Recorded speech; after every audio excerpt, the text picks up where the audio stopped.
For those of you who don't know, I'm Kathy Peed, and I'm part of the CLC planning group. And we're just really grateful to have you all here today for this very important presentation. Concernedly Catholics is an independent group which came together in 2018 in response to the scandal of clergy sexual abuse in our church. Since that time, we've come to understand more deeply the critical role that the laity can and must play in promoting healing and reconciliation for all individuals and groups who have been wounded by our church. We endeavor through our various programs and activities to help lay Catholics find their own voice and bring it forth in order to live out the laity's role of co-responsibility in our church. Please do explore our website, concernedlycatholics.ca, and sign up on our contact page if you would like to receive our monthly newsletter, which highlights news and events and upcoming presentations. I now invite my CLC colleague, Beverly Bronte-Tinkew, to offer the opening prayer, as well as CLC's land acknowledgement and statement of solidarity with victims of sexual abuse.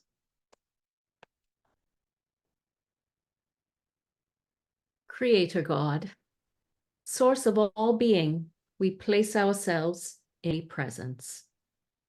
We ask you to open our hearts and minds to each other and to what you're saying to each of us through this presentation today. Help us to embrace and further the synodal process by speaking and truly listening with honesty and humility and great love. May it bring hope and healing to our wounded church. We continue to pray for the victims and survivors of sexual abuse. May all who have been abused in any way by your church ministers be respected and receive real justice and authentic reparation. May we be beacons of Christ's healing light and compassion to them, to their families, and to all the world. Amen.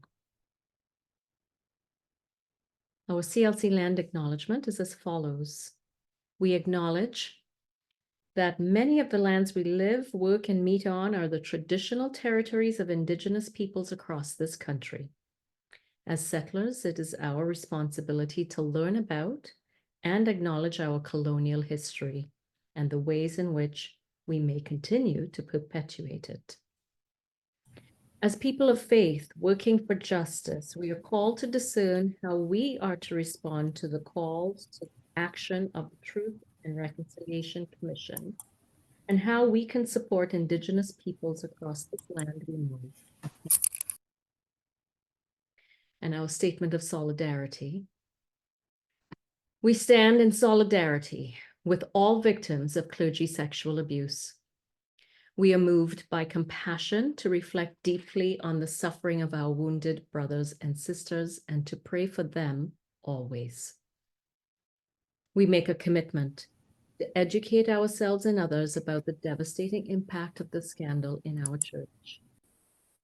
We promise to promote justice and healing for victims and their families and for all those injured by this betrayal of our deepest values.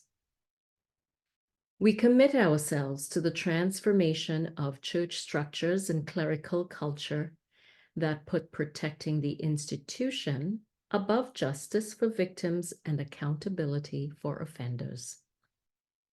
We rely on God in all of this, asking that we be sustained in this commitment we have made.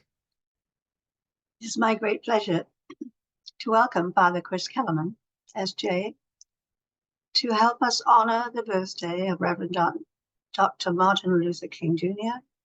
and to mark the beginning of Black History Month in February. We are grateful to Kevin DeRotta for reaching out to Father Chris last year to invite him to share his important research with us.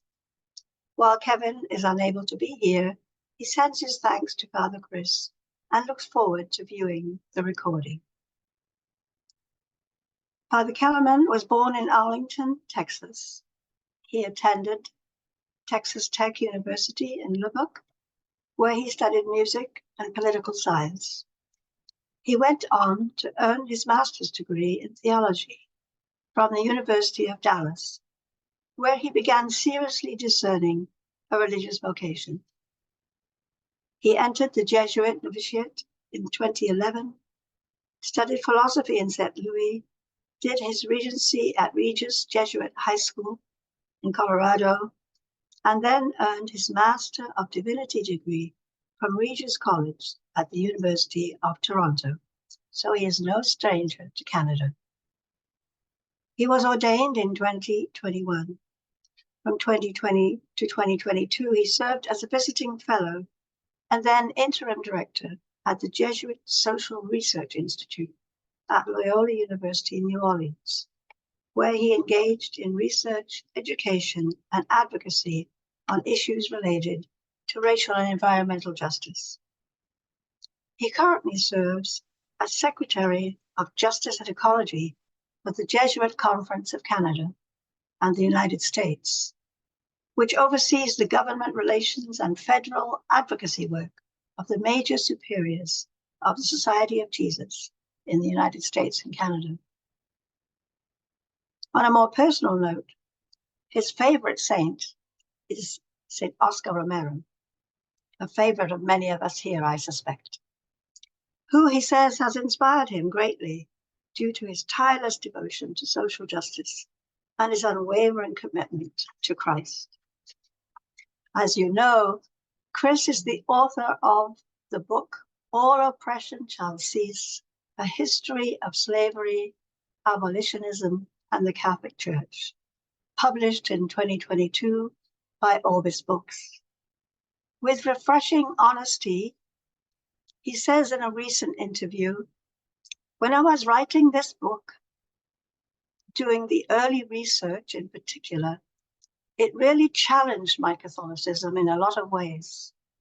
Thankfully, though, I had the great privilege of, as a deacon, and then for my first year as a priest, working at a Black parish in Baton Rouge, Immaculate Conception Catholic Church. Through their witness and through reading the writings of abolitionist Christians and of Black Catholics, I was able to see this beauty of, you know that phrase, the uncommon faithfulness of Black Catholics." Please join me in welcoming Father Chris.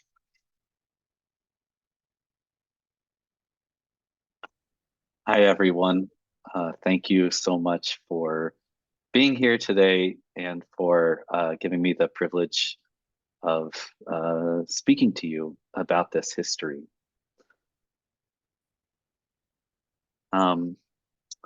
So I want to start off today just by acknowledging that it's a very difficult history. It's a very difficult conversation and a painful one. And so it's always good to, I'm so glad that we opened in prayer, because that means that God will be with us, throughout it.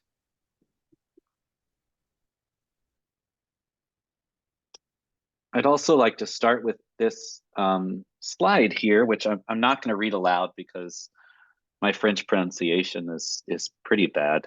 And so, but this is evidence of the history of slaveholding by 18th century Jesuits of New France. In other words, a historical connection to the Jesuits of Canada.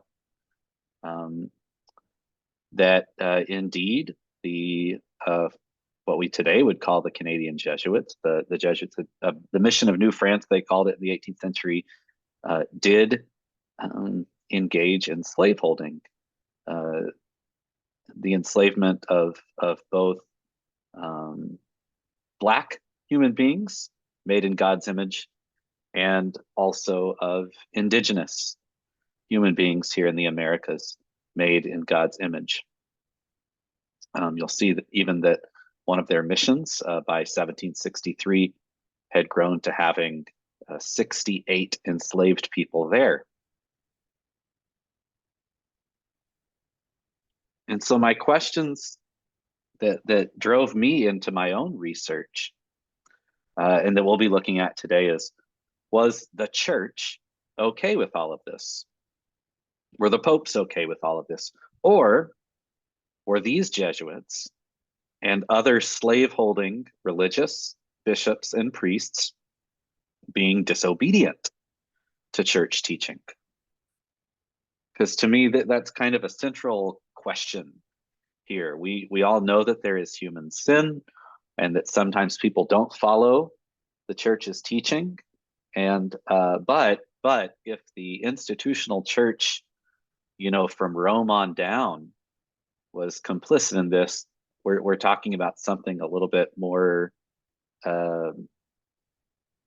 painful, a little bit more structurally challenging. And to answer these questions, we do have to kind of go all the way back and talk about the very beginnings of slavery and our faith. Slavery was widespread in the ancient world, and we see the evidence of that in the Hebrew scriptures. We see that Abraham is a slaveholder. He and Sarah are slaveholders. They have an enslaved woman named Hagar. We see his grandson Jacob is a slaveholder. We see that the Israelites, when they come out of Egypt, when they are rescued from slavery from Egypt and are given the 10 Commandments, the 10 Commandments say that you should not covet your neighbor's slave, and then goes on in Exodus and Leviticus to talk about laws related to slavery. So even though the Israelites are rescued from slavery in Egypt by God, they themselves continue the practice of slaveholding, and the law of Moses seems to approve it. Even after the Babylonian exile, when the Israelites come back to Jerusalem, it says that they brought with them many slaves. And so slaveholding is something that seems to have been pretty continual in Israelite culture. However, there were different, as widespread as slavery was at the time, there were different philosophies and justifications for slavery. Aristotle said that some people are born to be slaves, and that you can tell, Aristotle says, by their bodies and by their spirits. In other words, maybe they have very strong bodies, and they might be smart, he says, they might not, but they don't have a big spirit of resistance within them. They're more likely to be obedient. And he says these people are natural slaves. They're made to be slaves. However, not everybody agreed with Aristotle's theory. The philosophers of the Roman Empire said, no, nobody's born to be a slave. The Roman legal theorists said everyone is born free by nature. However, people become slaves, and that's just what happens, Rome said. And Rome was okay with that because Rome had a very large slave economy and slave trade. And these Roman legal theorists said that there are 3 major ways in which someone could become enslaved to a Roman. First, and most importantly, they could be captured during a war.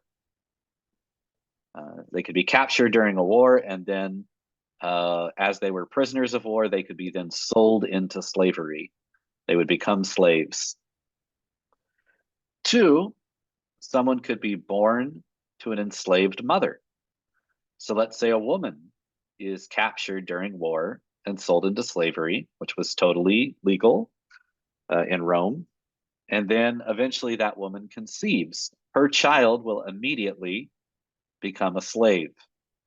So the phrase was that the status follows the womb. The status of the enslaved person comes, the status of a newly born person comes from their mother. A free woman gives birth to a free baby. An enslaved woman gives birth to an enslaved baby.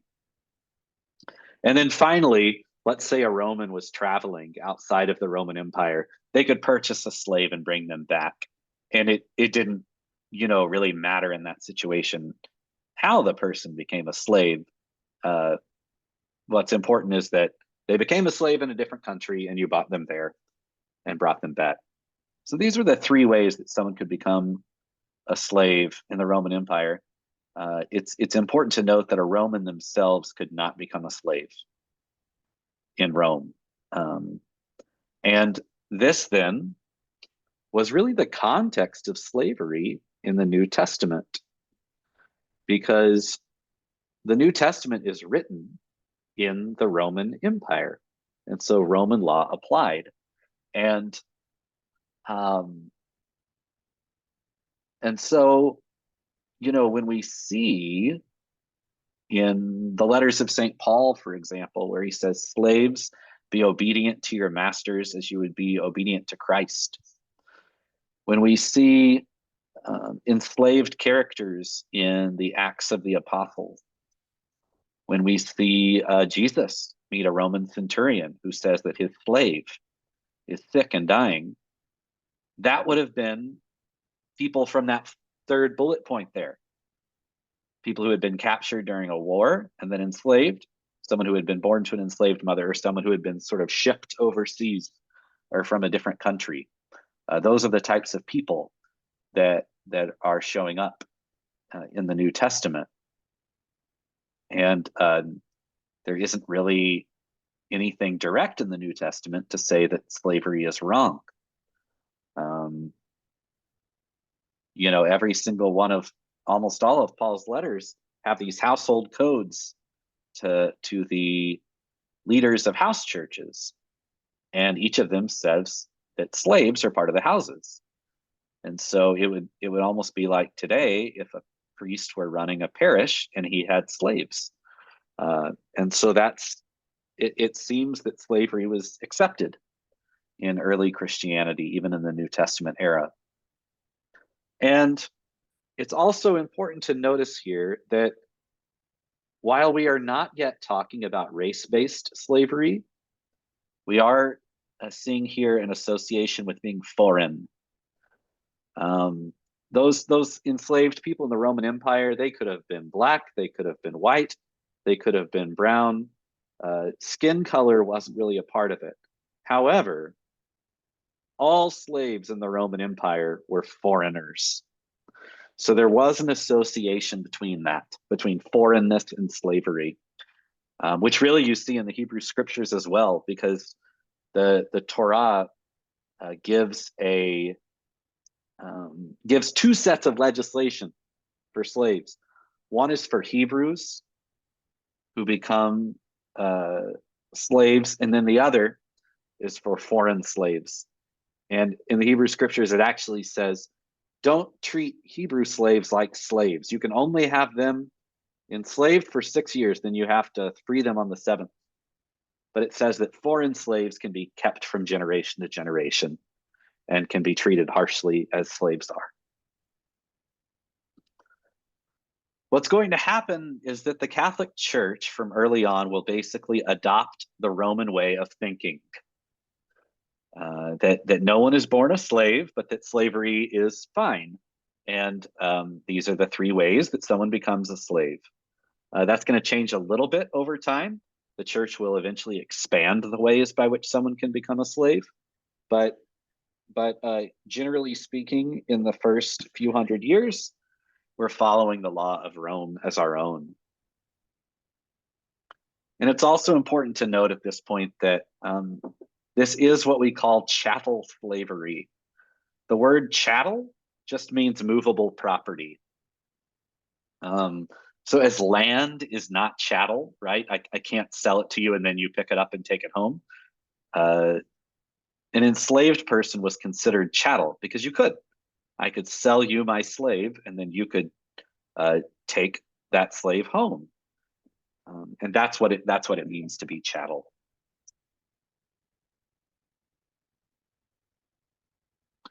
Okay, so now we're moving into the medieval era.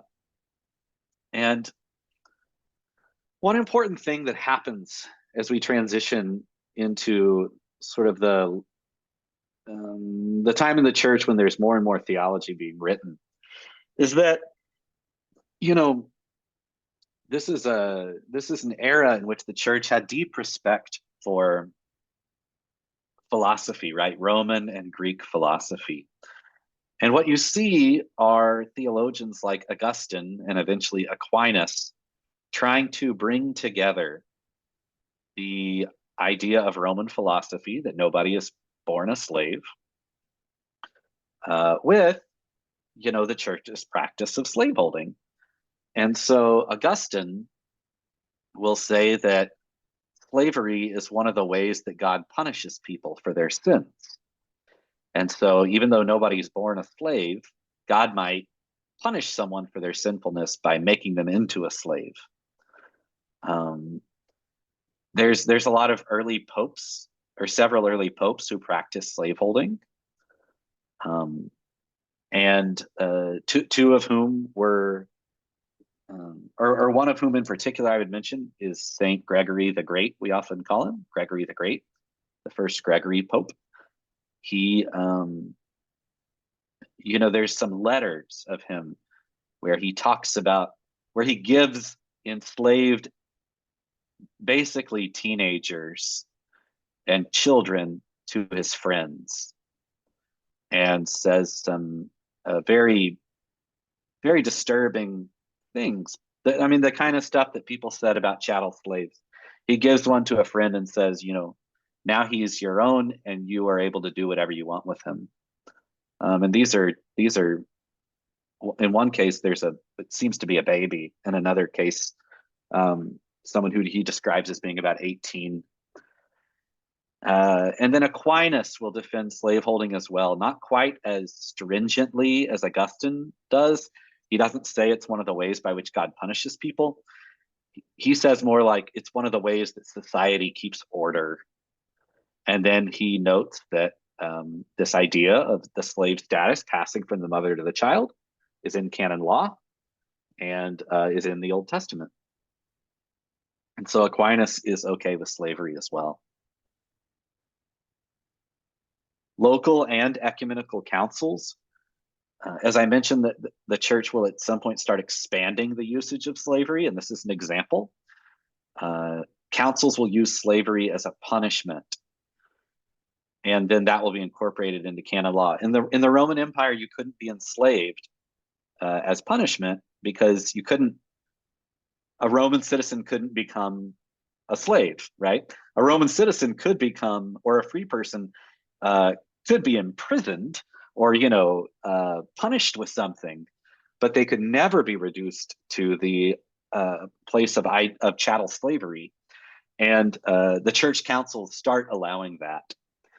The two cases that we know of for sure where they allow this is there's councils that say that women who are basically living with clerics, shacking up with priests, can be sold into slavery by the bishop. And that actually ends up in canon law. And ecumenical councils as well will allow for the punishment of Christians who help out Muslims during the Crusades and allow them to be enslaved. Now, and this is a very important distinction, and it's a bit nuanced, but it's just very crucial for understanding this history. You might every now and then see, especially in kind of apologetical literature written today, someone will say, oh, well, this Pope Gregory condemned slavery and Pope Leo condemned slavery, and they'll name all these popes in the first 1,000 years of the church that they say condemned slavery. And they're not. They're not doing that. So we mentioned that there were three ways by which someone can become a slave, and then the church adds in this fourth of punishment. Well, what's being left out here is someone couldn't just be kidnapped and sold into slavery. That was wrong. And the church saw that as kidnapping.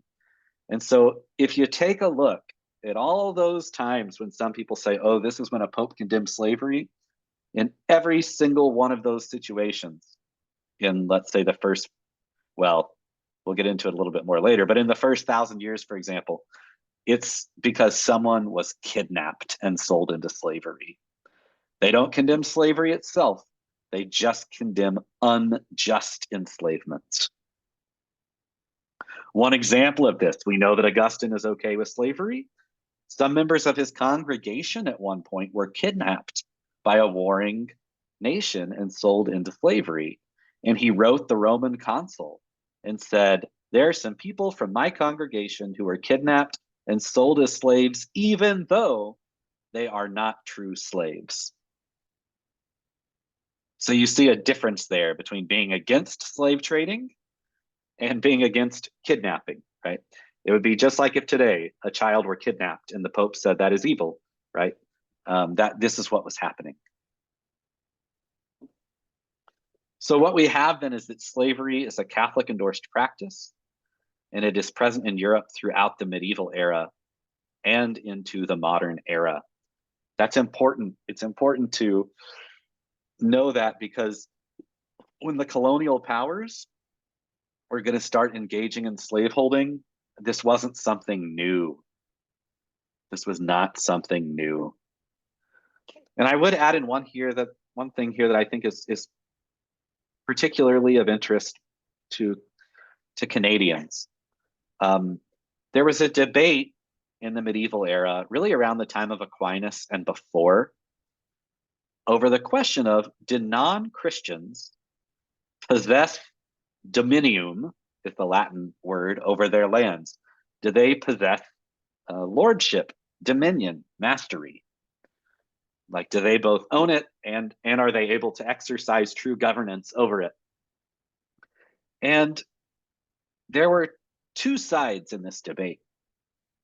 One side, by a canon lawyer who would eventually become Pope Innocent IV, said, yes, absolutely, non-Christians, in other words, Muslims, that's who they were talking about. Yes, they really do possess their lands, they really do have kingdoms, and they're legitimate. Now, Innocent says, well, we may need eventually to go in and invade them if they're not allowing Christians to come and preach. But otherwise, yes. I mean, Christians really do have dominion over their lands. But there's this other strain of thought that is much, much less popular, but is led up by a really important canon lawyer named Hostiensis. And Hostiensis says, no, non-Christians don't possess their land, because as soon as Jesus Christ became King of heaven and earth, only the church and Christians possess true dominion. And therefore, we could invade them anytime we wanted and take their lands. Now, he doesn't think this is a good idea, but he does believe that the Pope has the ability to basically give land to a Christian country, even if it's land that currently has a king and everything else that is non-Christian. So you see there where that could lead us, and where it does. So let's then talk about the beginnings of the Atlantic slave trade. In 1440, the son of King John, Prince Henry the Navigator, is sailing around the western coast of Africa. And as he's sailing around the western coast of Africa, this is really all part of the Iberian Peninsula's continual fight against Islamic forces that were once on the Iberian Peninsula and still are at this time in present-day Spain. But Portugal has pushed these Muslim forces into North Africa, but it wants to sort of gain a strategic and economic advantage. So Portugal's trying to sail around that North African area in order to, they say, look for trading partners. And as they're doing so, they start conducting slave raids. Now, slave raids are exactly what I said you're not allowed to do. It's just simply kidnapping people. And that's what they start doing. Prince Henry's men start surrounding these tiny islands off the coast of Africa where there are people living there, and simply raid them and kidnap people and sell them into slavery. Now, at some point, really probably in sort of the mid 15th century. So like in 10 years after this, they're going to be like, okay, this whole thing of slave raiding is not working out very well because some of their men are getting killed. It's very difficult. And they realize it's going to be much easier to just buy enslaved people from African merchants because Africa and the countries of Africa, just like in Europe, engage in wars and have prisoners of war that they sell into slavery as well. Now, this is where things really take an unprecedented turn in the history of the church and slavery. In 1452 and 1455, Pope Nicholas V implicitly rejects the idea that non-Christians have dominion. In other words, he chooses that path of hostiensis, and he explicitly gives Portugal the right to take all lands and possessions of non-Christians, particularly in Africa. He's talking about in Africa. To continue conducting slave raids on them, which that's kind of shocking, right? You weren't allowed to do that. You weren't allowed to do that in the Christian tradition. But think about it now. If we're saying that non-Christians don't even have a right to their land and that you can go and then invade their territory, that means you can start a war on them. And in wars, you can get prisoners who are slaves. And then Nicholas also says that they're granted exclusive trading rights with Africans. And he notes in the second of these papal bulls, these papal documents, that indeed the Portuguese are doing this. He says some people have been taken by force, some people have been purchased, and he approves of all of it, seemingly thinking that this is going to lead all these people that are enslaved to become Christians. And that permission is renewed by several popes after him. A few will renew it explicitly, and then some others will renew it sort of implicitly. And that begins the African slave trade. Now, I just want to point out, even let's say before we move into this, that right there, that is the roots of the doctrine of discovery.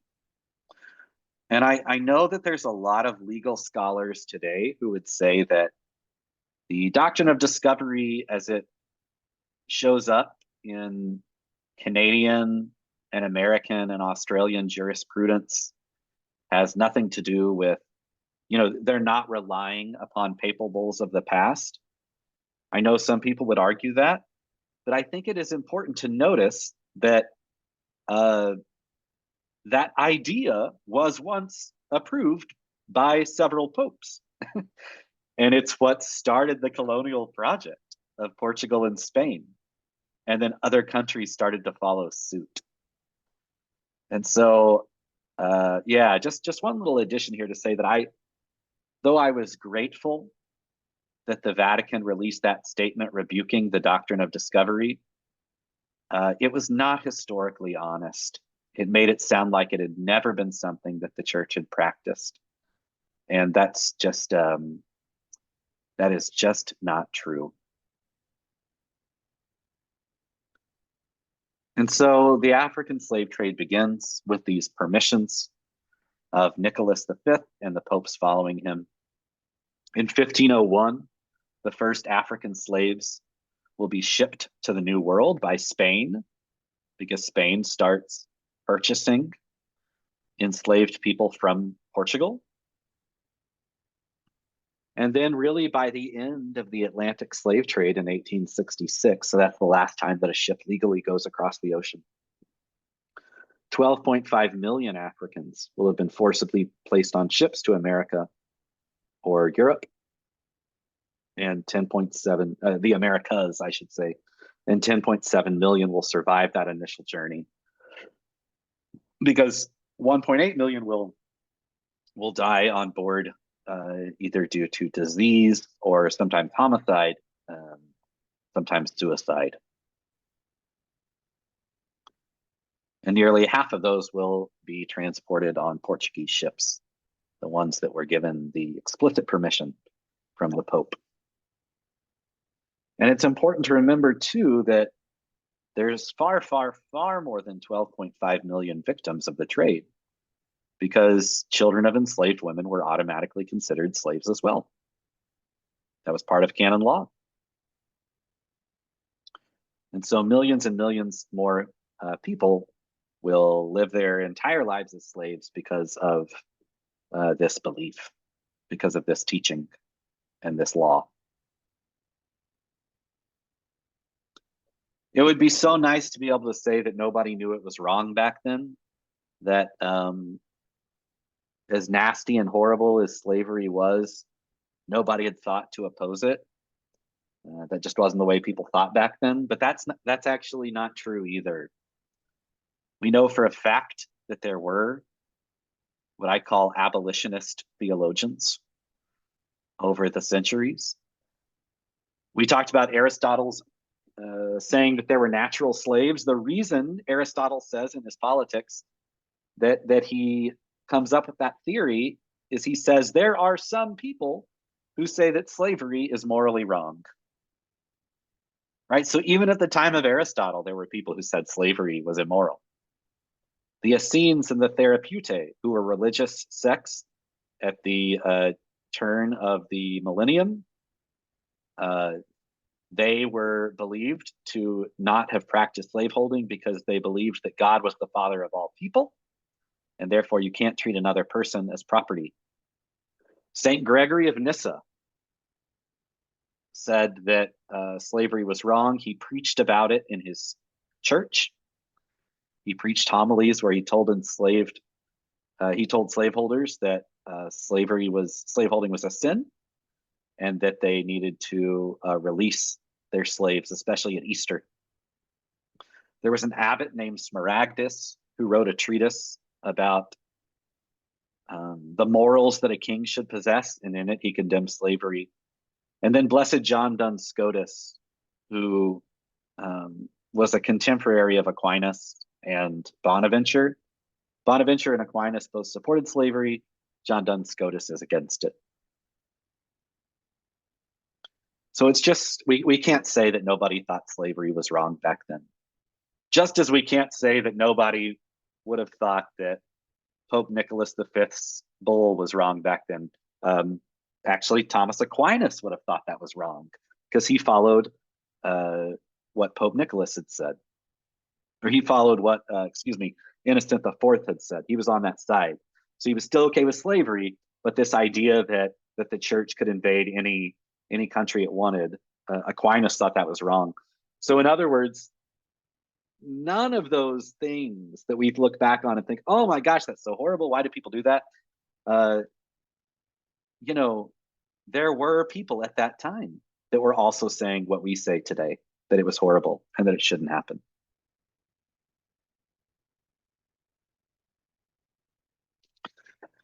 Now, people do start to condemn the slave trade very, very early on.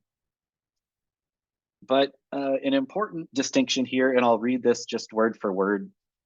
When slavery was so solidified in church law and thought by the 16th century, people were more likely to argue that the Atlantic slave trade was operating unjustly, or that people were being kidnapped, rather than arguing against slavery itself.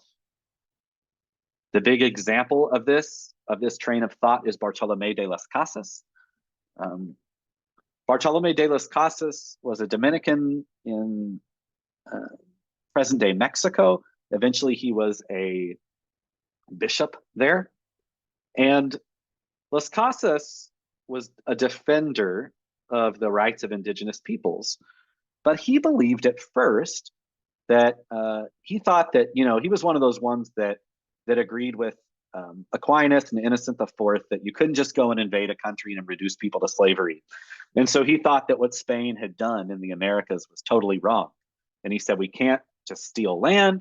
And also we can't just enslave these indigenous peoples. That's not fair. But what Las Casas believed would have been appropriate to do was replace the indigenous slaves with African slaves. Because in his mind, Portugal was doing things legally. The popes had given them this permission, and so they were able to buy enslaved people. They were able to buy enslaved people. And as I mentioned, by this time, the Portuguese aren't conducting slave raids anymore. They're just buying people. And in Las Casas's mind, that's totally okay, because he believes slavery is okay. But then in 1547, he's going to go to Portugal and he's going to research the trade. And when he starts really reading into it, and he hears, in fact, that some African merchants are just kidnapping people, he says, oh my gosh, this trade is just as unjust as what the Spaniards are doing in the Americas. People are just being kidnapped, he says. And so he then turns against the slave trade. And then many other priests after him will do the exact same thing. They will condemn not slavery itself, but the Atlantic slave trade as being wrong. So they won't go as far as Gregory of Nyssa or John Duns Scotus did way back in the day and become full abolitionists. They'll just say that there's something monstrously wrong with the slave trade. For example, they'll point out how terrible the ships are and how terrible the mortality rate is on these ships, because that was already being counted at this time.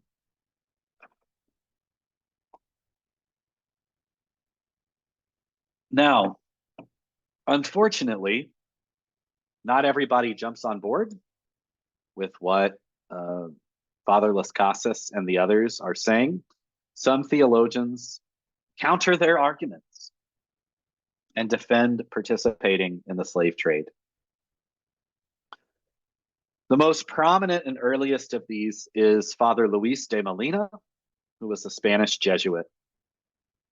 Molina was an extremely prominent theologian in his day. In fact, for hundreds of years after him, really, Jesuit,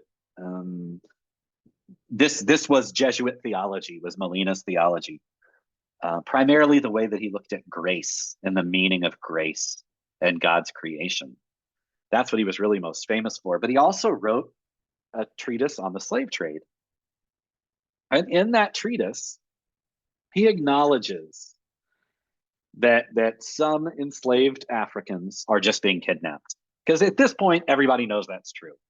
Everybody knows that some people are just being kidnapped, whether by the Portuguese or whether by Africans who are kidnapping people and selling them into slavery. And Molina says, well, remember, the popes gave the Portuguese permission to evangelize Africa. And so really, the people that the Portuguese are capturing and selling into slavery, that's okay, because they're allowed to do this. They are engaging in a just war in Africa and selling their prisoners of war into slavery, and that's been something that we've always been able to do in the church. And so Molina says, well, let's say then that you're in the Americas. Let's say you're in Brazil and you go to a slave market. And at this slave market, you aren't going to know who's been justly enslaved and who's just been kidnapped. How in the world would you know the difference? And so, in other words, you don't know who it's okay to buy and who's not okay to buy. So what Molina says you should do is investigate. However, these people are enslaved until proven unjustly enslaved. So in other words, guilty until proven innocent. And he says, in your investigation of trying to find out if this person has been enslaved justly or not, the one person you shouldn't ask is the slave, because they'll lie. Now, as you can imagine, this pretty much just allows participating in the slave trade to continue.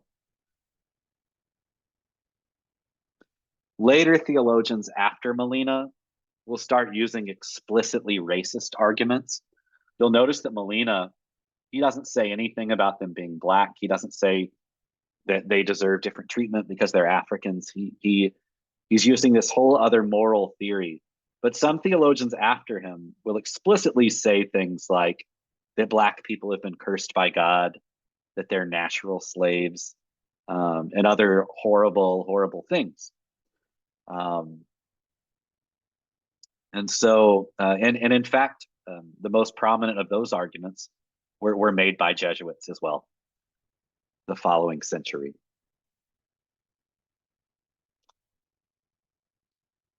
In 1686, the church has, we know, the opportunity to condemn the Atlantic slave trade.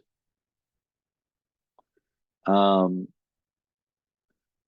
like somebody may have just, if you're marking on your screen, that marks on the screen for all of us. just a note there. In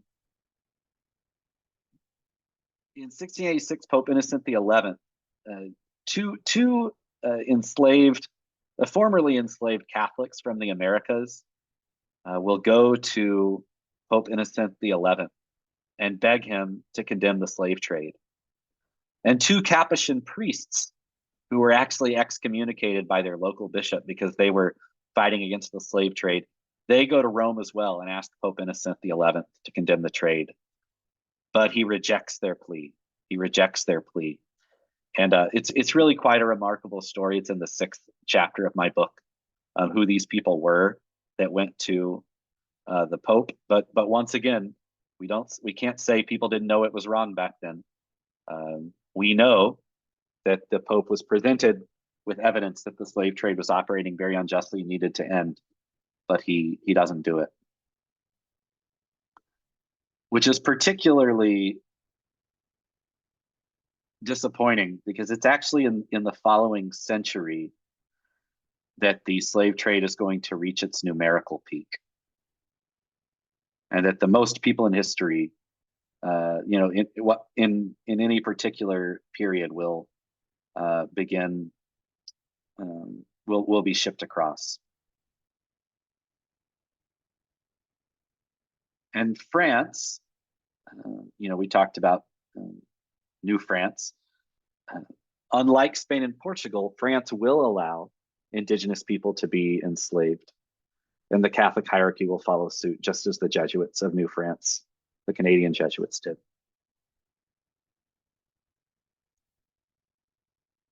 The first public condemnation of the slave trade will come in 1839. In 1808, the United States and Britain will ban participation in the slave trade, but not slavery itself. So I'm sure that you all know that it was Abraham Lincoln who eventually ended slavery in the United States. But 57 years prior to that, the United States says we're going to stop participating in this international slave trade because we've heard that people in Africa are just being kidnapped and that's evil. But they're going to keep practicing slavery itself. Britain's going to do the exact same thing that same year. Well, Britain is then going to ask Pope Gregory XVI if he will do the same thing, condemn the slave trade. And that's exactly what he does.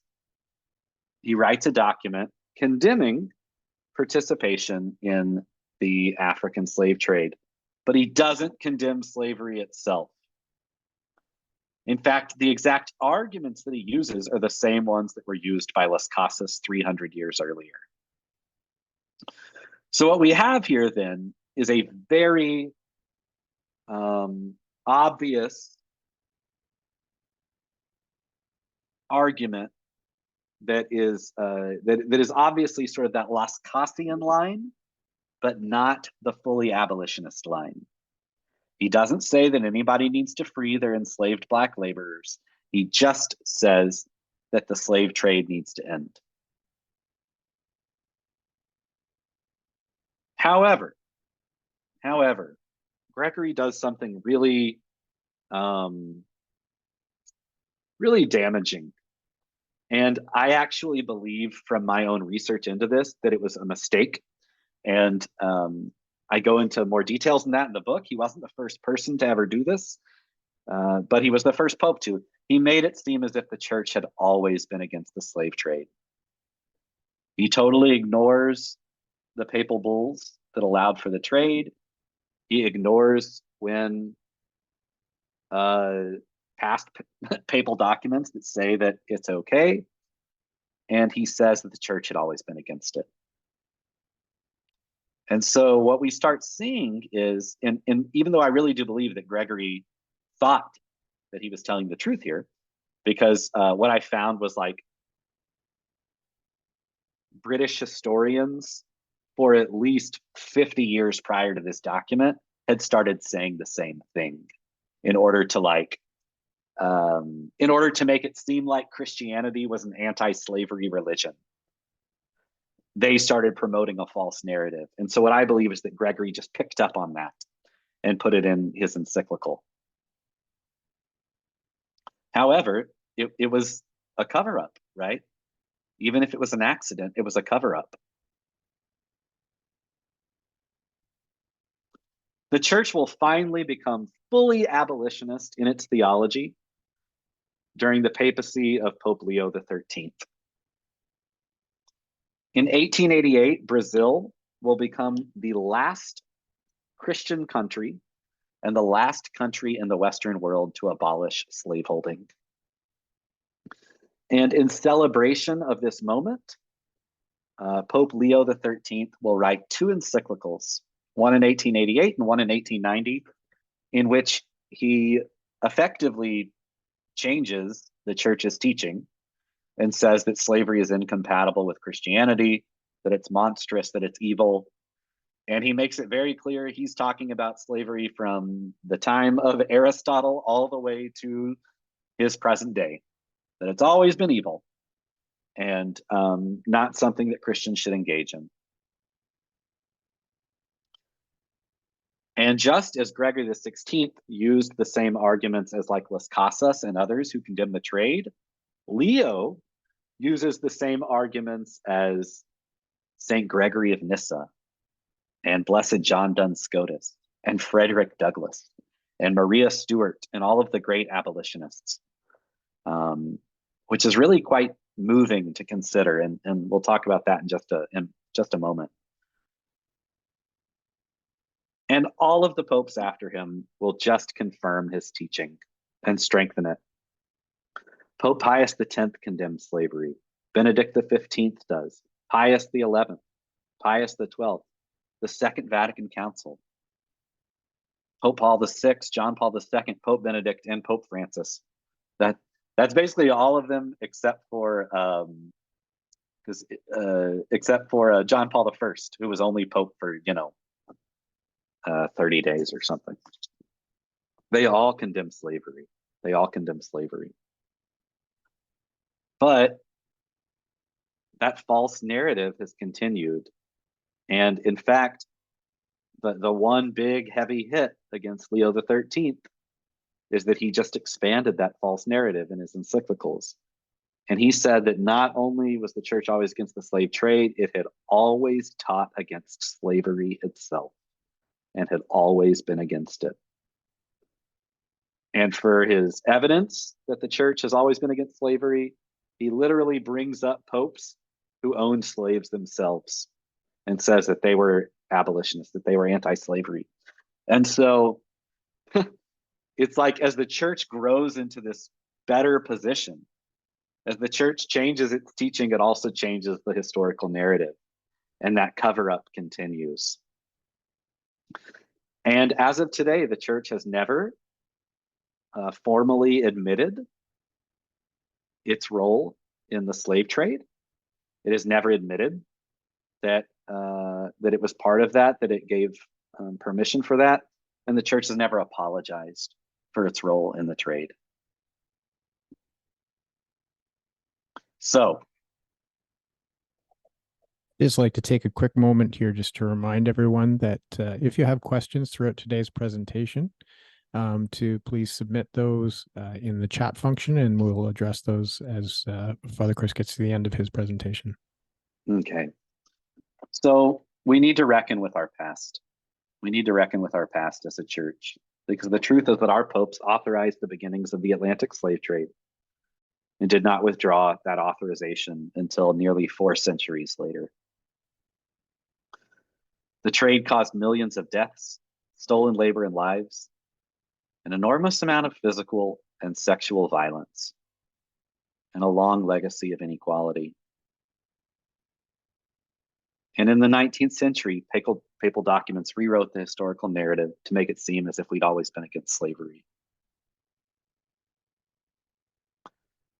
We need a process of truth-telling, of apology, and reparations. Reparations is actually an idea that comes from the Catholic theological tradition. The idea is if you steal something from someone, you have to give it back. And everyone in the theological tradition, even the people that thought slavery was okay, said that if someone is unjustly enslaved, and today we believe that everybody was unjustly enslaved because it was evil, that if someone was unjustly enslaved, you have to give them reparation. You have to give them their lost wages. And so this is actually a requirement of our own theology that we do this. I have a picture here that I usually show to US audiences, but it's of the Smithsonian Museum of African American History and Culture. It's an official museum of the United States, and it actually talks in it about the popes. Nicholas V giving the okay for slavery. And it's just so fascinating to think that an official museum of the United States does a better job reckoning with its own history of slaveholding and even of the Catholic Church's own history of slaveholding than our church does.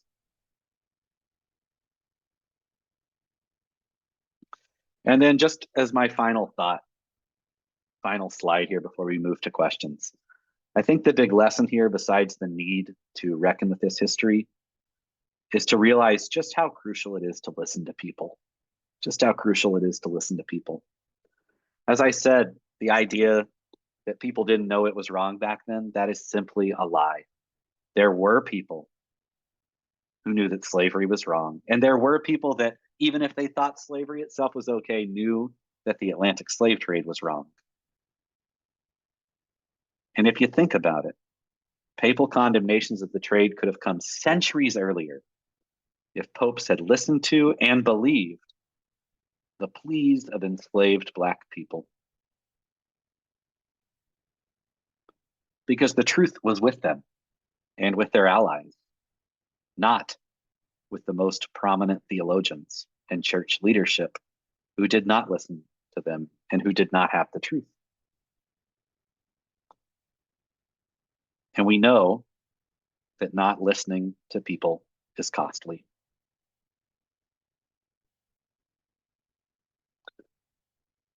And so with that, I'd be happy to move into questions at this time that I think will be facilitated by our moderator. Yeah, so once again, I'd like to invite anyone that does have questions to please submit them in the chat function of the Zoom meeting. In the second last slide, I believe you talked about reparation, and it's an interesting question because so much time has passed. And what do you feel meaningful reparation means when you're talking about, people that were taken from their home generations ago? Mm-hmm. Yeah, well, there's two things to sort of think of there. One is that just from an economic standpoint, the massive inequality that we see between the African diaspora and the other people living in that country can easily be tied back to the fact that generational wealth was not built among the African diaspora for 400 years. We know from economic studies that people's economic status is most directly tied to the economic status and home ownership of their parents and grandparents. And when you add that together with the racist theories and racist ideas that continued to exist after the slave trade's completion, we see then why this inequality would continue being built up. Now, what that means then is that the reparation is, at that Black Catholic parish that I worked at in Baton Rouge, there were people in my congregation whose grandparents had been slaves. It wasn't that long ago.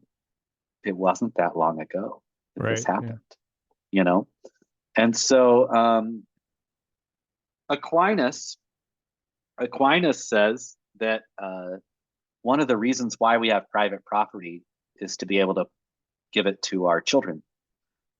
And he says that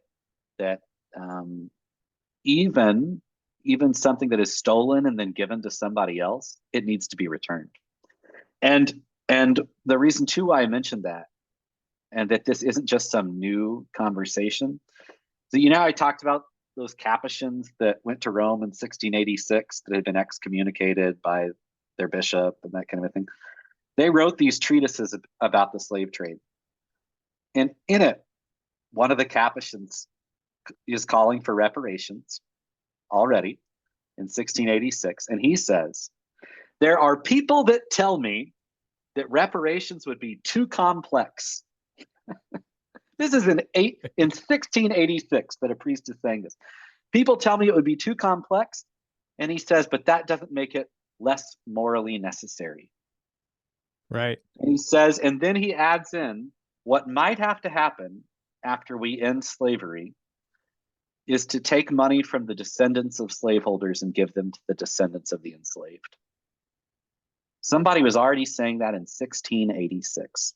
We just have never done it.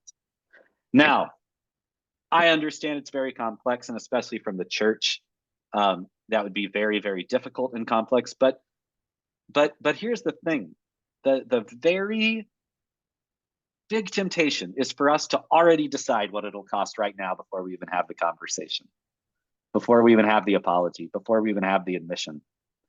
Instead, first, we just need to get the truth out there and acknowledged. And then I think that process of discerning all of this together would be important. We can't determine the outcome by ourselves. Descendants have to be included. Yeah. To what extent do you see the criminal justice system as a continuation of what was started in the slave trade? And specifically, I'm referring to the high percentage of Black and Indigenous peoples that are incarcerated in the United States and in Canada. Mm-hmm. Well, my real expertise is in the church's involvement in the slave trade, not American and Canadian government's involvement in it. Fair. But the practice, and I don't know if this went on in Canada, but the practice after abolition of convict leasing was very popular here in the American South, in that there were these black codes that would, for example, imprison Black men for loitering, for being unemployed.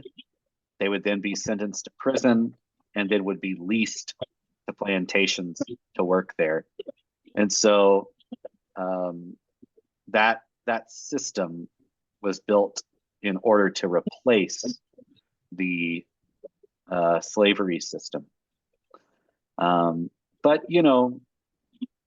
I think that some of those racist ideas that went along with about Indigenous peoples, and especially about African peoples in the Americas, led to just generations, I think, of people saying that there's a different standard, of white people saying that there's a different standard by which we can treat these dark-skinned peoples, because that's basically what the church was doing, and our countries were doing.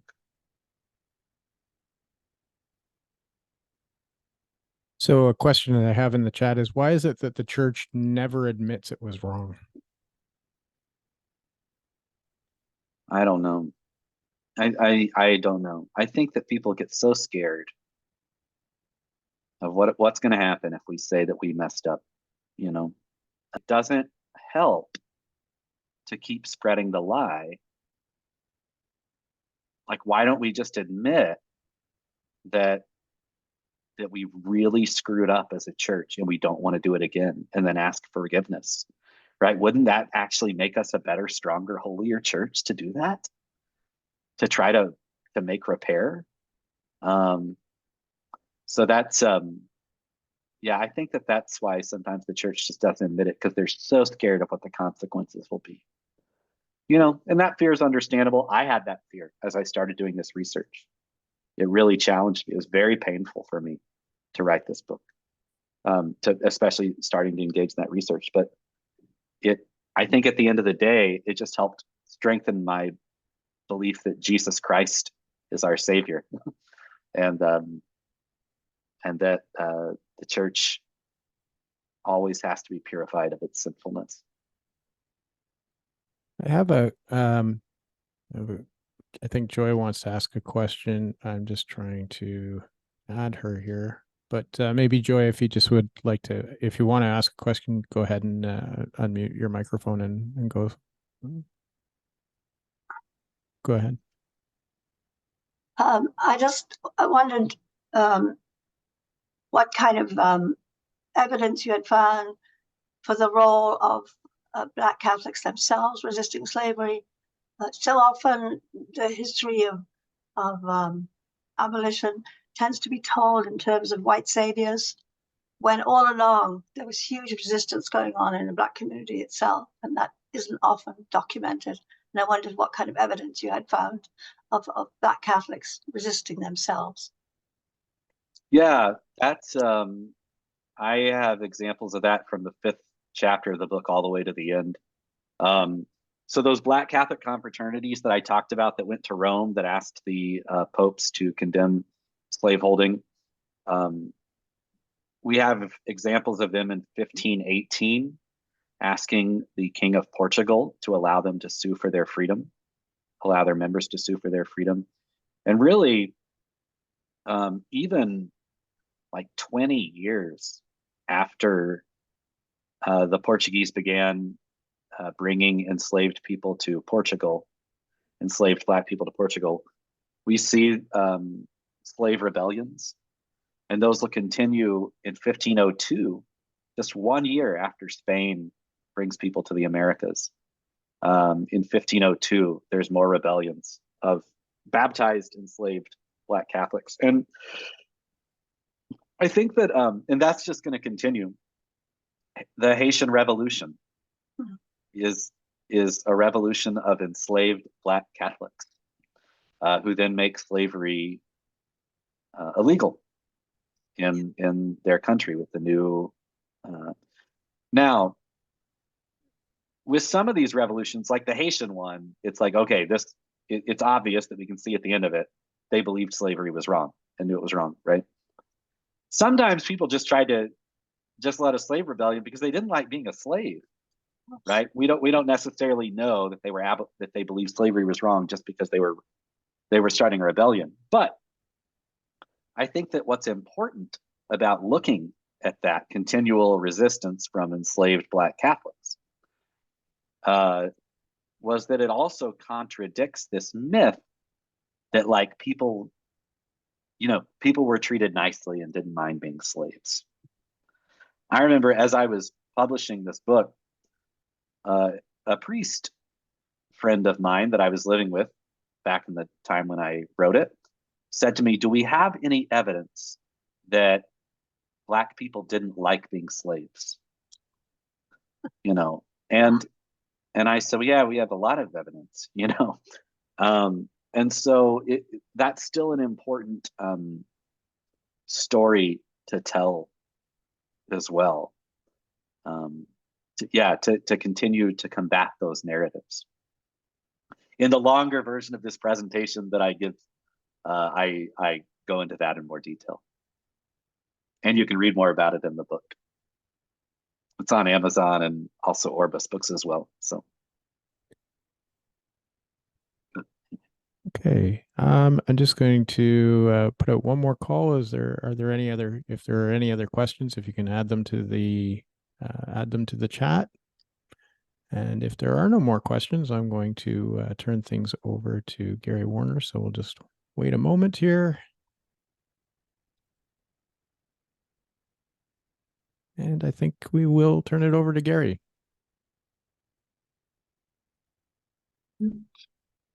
Okay, so I am on mute. So thank you very much, Chris, for engaging in this difficult conversation and tracing for us the historical arguments surrounding the moral and the legal legitimacy of slavery and the slave trade. I think what captures your thoughts, we need to reckon with our past. And I always used to tell my students 3 important questions to always bear in mind. Whose story is being told? Whose agenda is being pursued? And who benefits? And I think through your talk, we could see those questions being dealt with. Whose story? So the voices of slaves, these are not the voices that were being sought as the legitimacy of slavery was being questioned. The voices of the prophets, the voices of the abolitionists, and in particular, the Black abolitionists, these were not the voices that were listened to. The whole story, it was always a story of those in power who control the narrative. And whose agenda? You think, I take the example you quote in the Roman Empire. A Roman citizen could not be a slave. So whose agenda? It's the agenda again of the powerful, of those who count, and not the agenda of those who are othered by being foreign, or othered, as in the case of race, which only came into existence during the colonial period, right? It's a modern phenomenon. So this othering, that's whose agenda we see as being, and who benefits? Well, it's again the powerful who benefits. So the church, as you pointed out in this difficult conversation, the church played a key role in the doctrine of discovery, and prior to that, in the expropriation of lands of people who were deemed to be non-Christian. So what's needed, I think, is, and this is the core of your message. What's needed is truth, the whole truth and nothing but the truth. The whole truth and nothing but the truth.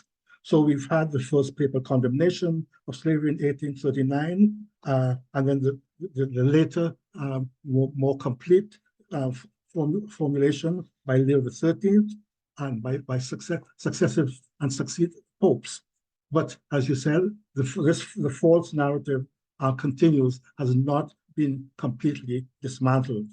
That false narrative, which tells us that the church has always been against slavery. But the church has not always been against slavery, as your talk has existed. Or that slavery, the false narrative, that slavery was welcomed by the enslaved or by Black people. So the lesson I draw from this is that the church's social teaching can and does evolve, and that it can correct itself to be more in line with what Teilhard de Chardin calls the love energy of God, an energy which sees us all being made as radically equal in the image and likeness of God.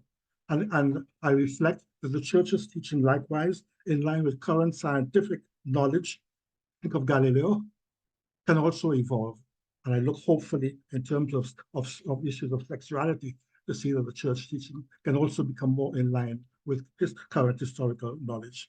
So once again, thank you for this, in this short period of time, a relatively fairly exhaustive history of all the implications and the nuances in the discussion of the moral legitimacy of slavery and the slavery, this abomination which was welcomed and practiced by our church, including, as you said, by your own order, the Jesuits, with which in the spirit of reconciliation, we now need to look towards the true penitence and reparations. So thank you again very much.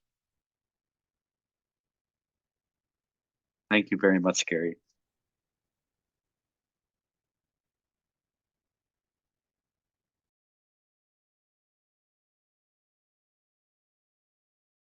Well, I think there's a lot that we have to reflect on. And I think we're all, I personally, feeling somewhat not overwhelmed, but feeling that there are no words really to express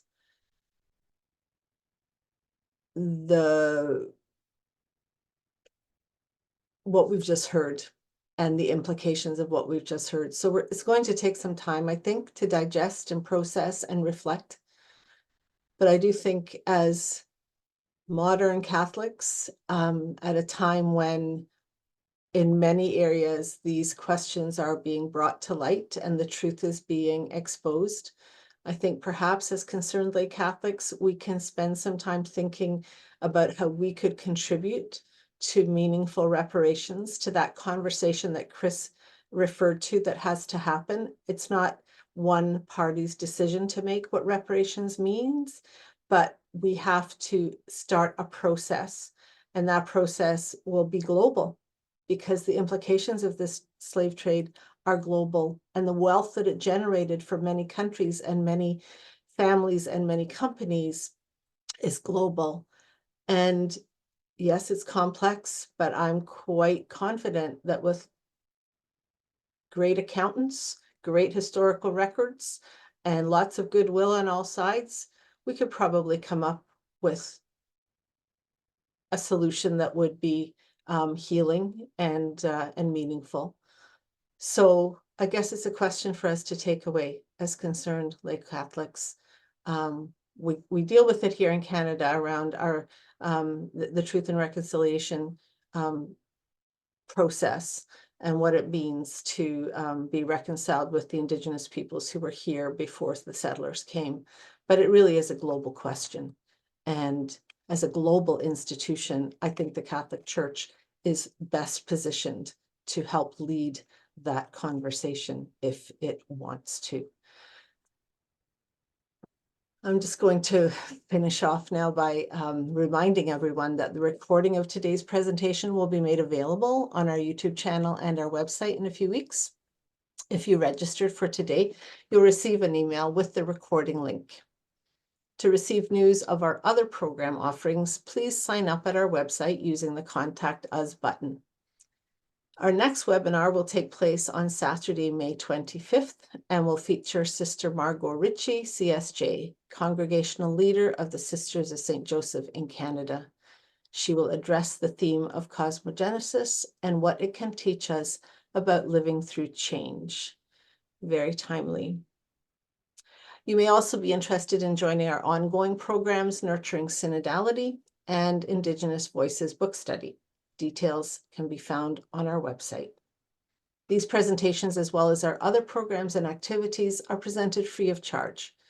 If you would like to help CLC continue to offer programs like this, focused on empowering the laity, and if it is within your means, please consider making a financial contribution to CLC through our website.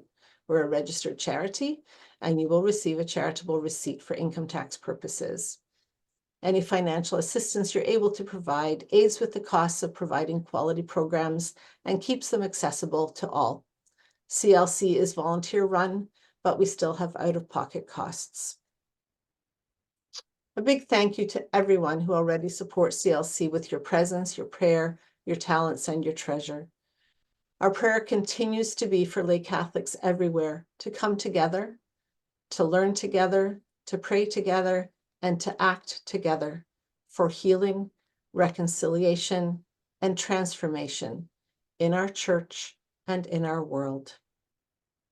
As you leave here today, we hope you are enriched in your understanding of what it means to be church, confirmed in your faith, and inspired to do whatever is given to you to do to build up the body of Christ in our place and time. God bless everyone, and thank you again for coming. Enjoy the rest of your weekend.